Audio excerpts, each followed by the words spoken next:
17 марта 2024 года в российском посольстве в Таллине прошли выборы Путина, на которых он получил около 75% поддержки со стороны граждан России, живущих в Эстонии. По состоянию на 2024 год в Эстонии проживает около 83,5 тысяч россиян с правом голоса на муниципальных выборах. И в свете подобных результатов вновь становится актуальный вопрос о том, насколько подобно настроенные граждане представляют угрозу эстонскому государству. Идею отнять право голоса у граждан России и Беларуси предложила и наиболее рьяно отстаивает консервативная партия ИСАМА. Однако и реформисты, когда увидели, что эта идея находит отклик в умах многих эстонцев, решили не отступать и не менее часто заигрывают с этой темой. Однако, так или иначе, эту идею скорее поддерживает большинство партий Эстонии. Категорически против выступают только центристы, с которыми, казалось бы, и так все понятно. Ведь русскоязычные жители Эстонии – это единственный электорат, который у них остался, и именно на него Кылвард обменял все, что у них было. Однако есть еще одна партия, которая оказалась посередине. Так как же так вышло, что социал-демократы не могут занять, казалось бы, очевидную и единоверную позицию? В этом видео я хочу ответить на этот вопрос, а также разобраться в том, чем опасны подобные предложения, почему люди, живущие в Эстонии, поддерживают Путина и как нам не допустить ошибок прошлого, чтобы этому противостоять и сделать Эстонию по-настоящему безопасной. Пожалуйста, посмотрите это видео до конца, прежде чем делать какие-то выводы, потому что они могут быть ошибочны. Ежели ты умен как немец, то какой же немец должен презирать тебя? Но ежели глуп как твой ум, так и язык, то кто же будет считать тебя немцем, кроме тебя самого, и чем тебе это поможет? Следовательно, ежели дело обстоит именно так, то нам самим всегда следует стыдиться, если мы проявляем глупость, но никогда того, что мы эстонцы. Однако за то, что мы так плохо понимаем это и не поддерживаем друг друга, мы достойны всяческого порицания. Дискуссия о том, что такое идентичность и самоопределение, существует на протяжении всей письменной истории человечества. В своей античной работе «Государство», написанной за 370 лет до нашей эры, древнегреческий философ Платон исследует человеческую душу и пытается ответить на вопрос о том, что такое справедливость на примере вымышленного идеального государства. Разобрав несколько существующих теорий справедливости, например, ту, которую приводит герой Фарсимах, о том, что все эти рассуждения не больше, чем просто крючкотворство, и справедливость — это лишь то, что пригодно сильнейшему, вымышленный персонаж Сократа начинает рассуждать о том, что у человеческой души есть несколько ключевых составляющих. Мы не без основания признаем двойственными и отличными друг от друга эти начала. Одно из них, с помощью которого человек способен рассуждать, мы назовем разумным началом души, а второе, из-за которого человек влюбляется, испытывает жажду и бывает охвачен другими вожделениями, мы назовем началом неразумным и вожделеющим. Если упростить эти два начала до простых желания и рациональность, то мы придем к современному неолиберальному экономическому и политическому представлению человека. Однако уже тогда, более 2000 лет назад, Платон понимал, что в человеке есть и третья ключевая составляющая. Персонаж Сократа задается вопросом о том, является ли та часть, которая позволяет нам испытывать эмоции, некой третьей частью души, или она все-таки является представлением одной из двух предыдущих. Путем недолгих размышлений персонажи соглашаются с тем, что «themos», который можно плохо перевести с древнегреческого как «дух», это иная и абсолютно независимая часть души, которая не связана с рациональностью и желанием. Именно это третье начало является основой для предыдущих двух. Именно на нем строится наше желание, действие и представление о ценности как таковой, ведь помимо внешних благ вроде еды, комфорта, атрибутов роскоши, человеку необходима и иная, не менее важная составляющая. Неспособность соответствовать представлению о ценности, которая находится в нас, вызывает широкий спектр негативных эмоций, таких как злость, фрустрация и стыд.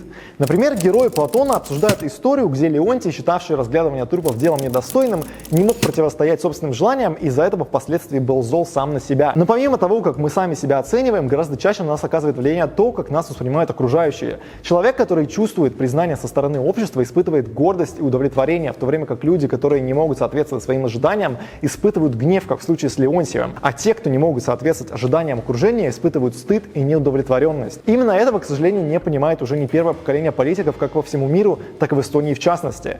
Политики, к сожалению, забывают о том, что помимо экономических потребностей и объективных условий жизни, у людей также есть и чувство собственного достоинства. И в этом свете, мне кажется, крайне интересная и заметка 150-летней давности из одной из эстонских газет. С грустью должен заметить, что в газетах пишут о необразованных фабричных, что нас очень больно ранит, поскольку это не всегда верно. Сам я уже 20 лет живу на фабрике и перевидал за эти годы много разного народа, поэтому должен по правде признать, что здесь можно увидеть не меньше образованных и воспитанных людей, чем в других местах, и на фабрике их очень уважают. Современные исследования показывают, что уровень реального благосостояния человека и уровень его счастья имеют непрямую корреляцию. В одном из последних исследований недавно покинувшего нас Даниэля Канемана и его не менее выдающегося коллеги из Принстона Ангуса Диттона, они приходят к заключению, что на самом деле для человека гораздо большее значение имеет его общее положение в обществе и рост дохода в сравнении с самим собой. Для человека не так важно быть состоятельным, как важно быть признанным со стороны общества. И этим же можно объяснить, почему общий рост благосостояния не делает людей более счастливыми, и почему многие многие люди продолжают идти в крайне тяжелые и малооплачиваемые профессии, такие как педагог, спасатель или полицейский. Дорогая Кая, это не значит, что не нужно платить зарплату учителям.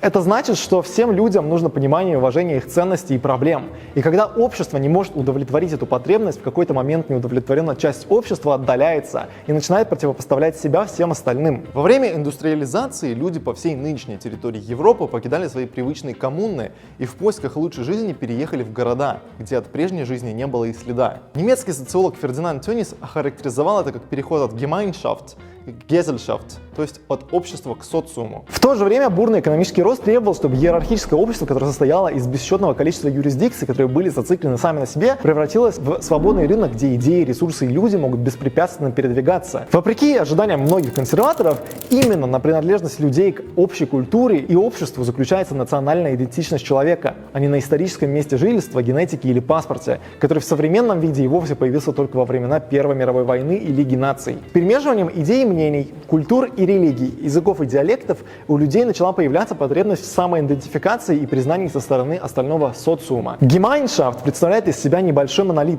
где все люди так или иначе похожи как с точки зрения социального, так и культурного положения. Маленькое общество, в котором человек родился и прожил большую часть жизни, не оставляет вопросов для внутренней ксенофобии, которая свойственна нам всем, и благодаря которой наше человечество дожило до наших дней. Но в Gesellschaft все перемешано, и чужие здесь все, кто тебя не признает. Большинству из смотрящих это видео, ровно как и мне, чужда политика Владимира Путина и современной России. И тем более нам трудно понять, как люди, которые живут в Эстонии, могут ее поддерживать. В этом видео мы не будем разбирать или защищать психологию россиян, живущих в России. Но стоит лишь коротко отметить, что на сегодняшний день невозможно уверенно говорить о том, что россияне поддерживают Путина. Просто потому, что у нас нет никаких объективных данных. Ибо сегодняшняя Россия — это уже не автократия, которая она была еще несколько лет назад. Сегодняшняя Россия — это тоталитарное государство, которое по уровню репрессий может сравниться с Советским Союзом. Нам, людям, которые выросли в свободном обществе, где людей не сажают за их мнение, а на митинге милая диалоговая полиция стоит в стороне и улыбается, сложно понять покорность россиян, которые, как нам кажется, являются пассивными участниками всего того, что творит Россия. У нас в голове есть прямая взаимосвязь между политикой государством и ее населением.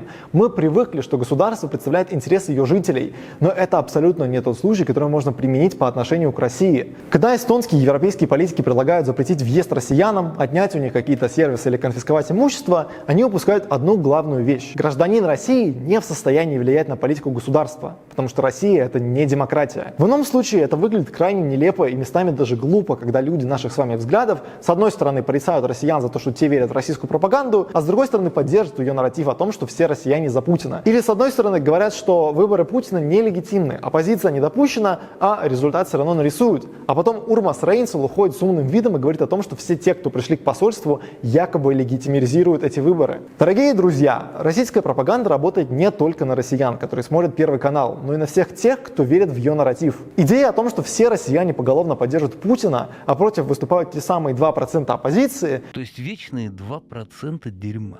И вот эти 2% дерьма считают, что они здесь власть? Это нарратив российской пропаганды, который не подкреплен никакими объективными данными. Ровно как и нарратив о том, что якобы мирный протест бесполезен и без насильственной революции не обойтись. Очень часто можно услышать, что эти санкции направлены на то, чтобы россияне разозлились на Путина и обязательно его свергли. И особенно часто в таком случае ставят в пример Украину как страну, которая смогла избавиться от Януковича. Вот тут-то мы и приходим к тому, с чего начали. Помните цитату фабричного рабочего, где он жалуется на то, что их называют необразованными фабричными? Вот как он описывает свой быт в той же самой заметке. В фабричных квартирах живут свыше 800 человек. Рабочие трудятся очень усердно, но лица у них бледные и пожелтевшие. Из-за постоянной работы в закрытом помещении они не бывают на свежем воздухе столько, сколько необходимо для поддержания здоровья. Рабочий день начинается в 5 часов утра и продолжается до 8 часов вечера. Из них 2 часа отводятся на еду, и чистого рабочего времени остается 14 часов. Несмотря на трудности, они умеют веселиться по вечерам и в выходные дни. При ужасных условиях труда, которые откладываются на здоровье рабочих, он подмечает, что они все равно умеют отдыхать и веселиться, читают книги, занимаются благотворительностью и в целом живут полноценной жизнью. Но именно то, что их считают необразованными рабочими, его искренне ранит. Революция достоинства в Киеве 2013 года, более известна как Евромайдан, изначально являлась мирным протестом против отказа Януковича подписать соглашение об ассоциации Украины и Евросоюза. И к 29 ноября протест сошел практически на нет и остался только в Киеве. И начиная с 30 ноября, когда протест впервые был подавлен силой, он обрел ту форму, которая привела к падению Януковича 3 месяца спустя. Каждый новый виток насилия вовлекал все больше людей в протест, многие из которых были идеологически идеологическими противниками друг друга. Невозможно себе представить, чтобы радикальные националисты и системные либералы объединили свои силы вместе, потому что это два противоположных взгляда на мироустройство. Но именно то унижение и насилие, которое проявил Беркут по отношению к мирным протестующим, стало спусковым крючком для необратимых процессов. И тут мы возвращаемся к тому, что справедливость является одним из самых сильных чувств. И когда люди чувствуют несправедливость, они склонны объединяться с теми, кто на них больше похож, а ко всем остальным становятся агрессивно настроенными. И в этом наша самая большая политическая ошибка. Недавняя история Эстонии помнит, как несправедливость влияла на настроение населения, и большую часть нового времени эта несправедливость распространялась на коренное население Эстонии. Например, во время немецкой оккупации, когда местные немцы получали большие квоты на покупку товаров, нежели чем сами эстонцы. Общий уровень жизни в военное время упал. В тяжелом положении оказались городские жители, которые получали продукты питания и товары первой необходимости по карточкам. Росту неприязни в отношении оккупационных властей способствовала не столько нехватка товаров, сколько то, что нормы у немцев были выше, чем у эстонцев. Или во время советской оккупации, когда именно несправедливость по отношению к коренному эстонскому народу зачастую становилась причиной межнациональной розни. Постоянный рост доли русскоязычного населения приводил к росту напряженности между приезжим и коренным населением. Этому способствовала и официальная политика распределения квартир. Большинство приезжих быстро получали квартиры со всеми удобствами, в то время как очередь на жилье среди эстонцев росла. Когда Эстония смогла восстановить свою независимость и получить контроль над внутренней политикой, приоритетной задачей стало недопущение повторения всей этой несправедливости, которую испытывал наш народ на протяжении последних сотен лет. И сразу же мы допустили свою первую огромную ошибку. 30 марта 1992 года в Эстонии вступил в силу закон о гражданстве 1938 года, автоматически дававший гражданство по праву крови. Вследствие этого закона новыми гражданами Эстонии стали все те, кто имел гражданство до аннексии Советским Союзом 1940 года, а также их детям, что вследствие лишило треть нашего населения значительной части, в том числе избирательных прав. И Риги Когу 1992 года был выбран без учета мнения трети населения Эстонии. Когда мы начинаем разговор о теме неграждан, любому эстонцу, как и мне, хочется закатить глаза, мол, сколько можно уже мусолить эту тему. А учитывая, что об этом любит говорить российская пропаганда, то и вовсе любому, кто начинает об этом речь, сразу возникают вопросы. Давно всем понятно, что это простой процесс, который прошли уже все, кто хотел, а процент неграждан упал с 30 до 4,5% за последние 30 лет. Но очевидно, что в этом нет никакой проблемы. Это и есть та самая ошибка, которую делали предыдущие поколения политиков и которую не раз я допускал сам. Мы с вами пытаемся спорить эмоции фактами, и мы пытаемся убедить людей, которых обидела несправедливость, в том, что на самом деле никакой несправедливости нет, и проблема в них самих. Но внутренний thymos — это та третья часть нашего сознания, и она не связана с рациональной частью мышления. Вне зависимости от того, считаем ли мы обиду здесь оправданной или надуманной, в этом моменте мы приходим к ключевому вопросу этого видео, на который нам всем нужно дать самим себе честный ответ. Мы действительно хотим того, чтобы Эстония была единым и безопасным государством? Или мы лишь делаем вид? Еще несколько лет назад я не мог понять, почему же люди обижаются на Каю Каллас и считают ее русофобкой, если я своими глазами вижу, что это не так. Откуда в людях эта неприязнь, если на самом деле никакой русофобии нет? Премьер-министр, зная то, что я русский, дает мне интервью на английском, не задавая лишних вопросов. Не пытаясь меня ущемить в том, что почему ты меня спрашиваешь вопросы на английском, а не на эстонском. Мы находимся в Эстонии.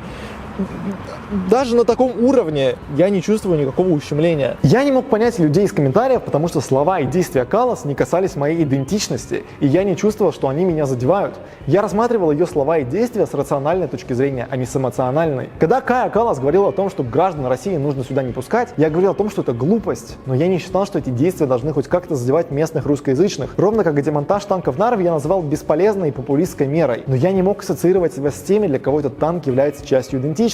Однако, судя по политическим рейтингам, в последний год не один я смог на собственном опыте прочувствовать предельно бездарную коммуникацию реформистов и лично госпожи премьер-министра. Когда мой премьер-министр выходит и говорит о том, что наша проблема из-за того, что мы много ноем, или когда она говорит о том, что учителям вместо требования зарплат нужно продвигать автоналог, ну и прочие подобные высказывания, коих в этом году было немало, это вызывает ничего, кроме чувства высокомерия. Я, как гражданин Эстонии, человек, которого беспокоит будущее моей страны, чувствую по отношению к себе неуважение. И при этом абсолютно не важно, что на самом деле имеет госпожа премьер-министр. Для человека важно то, как это выглядит и ощущается.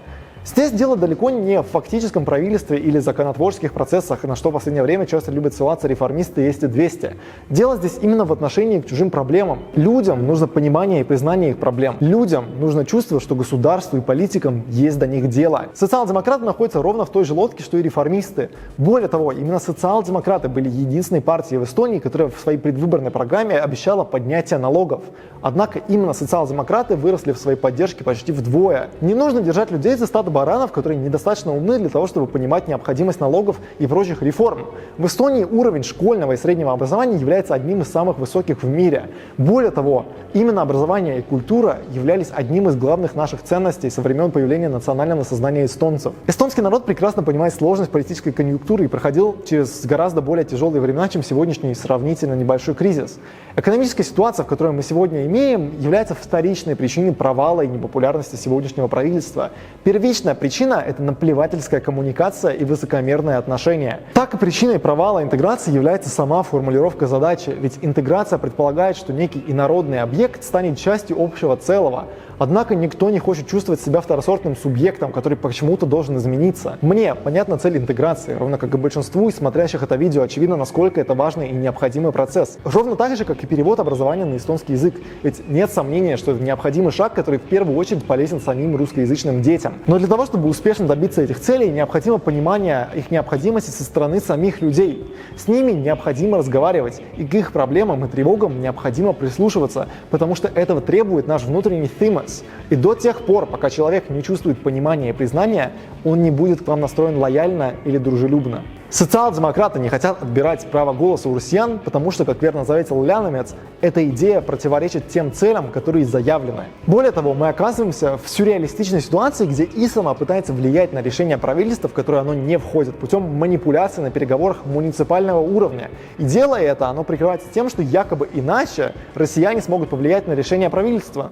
Видимо, они решили воспользоваться этой возможностью пораньше. Конечно, те страшные 75% за Путина, которые мы увидели, являются очень убедительным аргументом в пользу кнута и сильно играют на руку популистов. Вот только с этим результатом есть одна проблема. В прошлый раз у Путина было 90% при явке в 26 тысяч человек. В этот же раз явка в Таллине упала более чем в 5 раз, а общая явка в 10 раз. Из 83,5 тысяч за Путина проголосовало лишь 1500 человек, то есть 1,8% из местных россиян с правом голоса. Согласно независимому экзит-полу, который провела организация Vote Abroad, абсолютное большинство проголосовавших за Путина – это люди, которые живут в Эстонии всю жизнь или более 10 лет. И это именно те люди, которых Эстония в свое время не приняла, и которые так и не стали полноценной частью общества. И, конечно, можно продолжать идти простым путем и остаться в нынешнем сюрреалистичном мире, где либералы выступают за ограничение прав и отнятие голоса, чтобы никто случайно неправильно не проголосовал, а националисты рассуждают о том, что у нас есть правильные и неправильные эстонцы.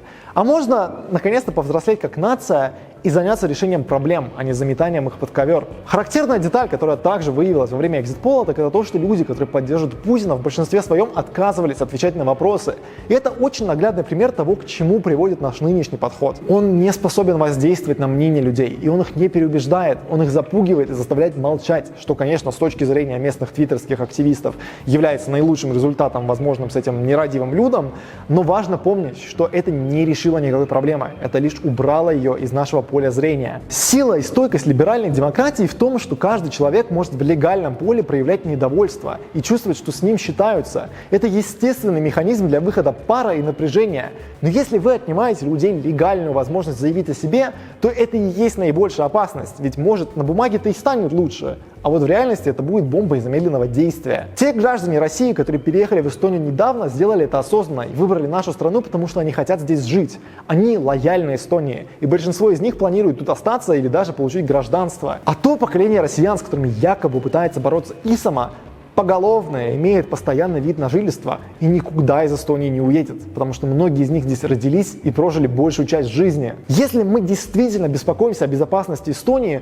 то нам нужно сделать так, чтобы эти люди больше ассоциировали себя с Эстонией, а не Россией. Для этого нужна долгая и сложная работа с населением, а спектр их прав должен расширяться, а не сужаться. Для того, чтобы люди были лояльны Эстонии, они должны чувствовать, что это их страна, а этого невозможно без доступа к участию в политической жизни. No taxation without representation. Для того, чтобы отнять силу у российского режима и его пропаганды, нам нужно изменить то, как мы общаемся с нашими людьми. Да, многие из них культурно и политически далеки от нас. Это очень тяжелая физически и эмоциональная задача. Гораздо проще быть максималистом и просто не считаться со всеми теми, кто тебе не нравится. Но сегодня я хочу обратиться к господину Урмасу Рейнсалу и моему хорошему другу Пертулю Пера, как к двум наиболее активно лоббирующим данное предложение политикам. Справедливость – это не то, что пригодно сильнейшему. И если мы действительно верим в либерализм и демократию, демократию, то и действовать мы должны соответствующими методами. Если мы действительно верим в то, что Эстония – это современное и развитое общество, где у человека есть свобода и права, то мы не можем позволять себе относиться к людям, даже если они нам не симпатичны, как к какому-то стаду, за которым мы сами вольны решать. Нельзя делать исключения в своих принципах в угоду случая, потому что в таком случае это не принципы. Вместо того, чтобы постоянно просто пинать Кылварта и Том за то, что они пророссийские, давайте лучше проанализируем, в чем заключается секрет их успеха. Мы пинаем их за то, что они пророссийские уже 20 лет. И что нам это дало? Помогло ли нам это снизить их влияние? Помогло ли нам изменить мнение их избирателя? Почему у центристов поддержка среди русскоязычных жителей Эстонии находится в относительной недосягаемости? Конечно, можно предположить, что людям просто нравится их пророссийская риторика. Но я думаю, что дело здесь в другом. Дело здесь в том, что Том и Кылварт удовлетворяют запрос этих людей на поддержку и понимание. И их пророссийскость здесь вторична. И лучшим доказательством этого является Катри Райк. Катри Райк, несмотря на то, что она является этнической эстонкой, стала одним из самых популярных политиков в истории Давирума. Катри Райк практически единолично смогла сместить многолетнюю гегемонию центристов в Нарве. И сделано это не пророссийской риторикой, а простым уважением, вниманием и пониманием к жителям Нарвы. Ее поддерживают как проэстонская молодежь, так и ядреные советские пенсионеры. Катри Райк открыто выступает за перевод образования, осуждает путинскую агрессию и является проэстонским политиком. Однако ей это не помешало стать самым популярным мэром Нарвы в истории. Если бы эстонские политики и националисты вместо демагогии о том, какие центристы ужасные, пророссийские и вообще ужас, начали бы тратить эту энергию на общение с нашим обществом, то у нас не было бы вопроса о том, представляют ли местные русскоязычные угрозу для Эстонии. Я не сомневаюсь, что Кая Каллас, Урмас Рейнслу и Лаури Ляномец, как и абсолютное большинство эстонских политиков, совершают все те ошибки, о которых я говорю, не из-за желания собрать легкой популярности, но из-за того, что они искренне считают, что делают правильное дело, и это делает Эстонию лучше и безопасней. Но нет, не сделает. Дорогие коллеги, у нас с вами одна цель и одно государство. Так давайте же, наконец, решать проблемы, а не бороться с ветряными мельницами. Давайте, наконец, вовлекать, а не отторгать людей. Давайте, наконец, строить сильное и здоровое общество, а не искать врагов среди своих. Пожалуйста, поделитесь это видео с теми, кому оно может помочь или кому оно будет полезно. А также, пожалуйста, поддержите выход дальнейших видео, сделав одноразовое пожертвование или подписавшись на Patreon. Это очень сильно нам поможет. Встретимся на выборах.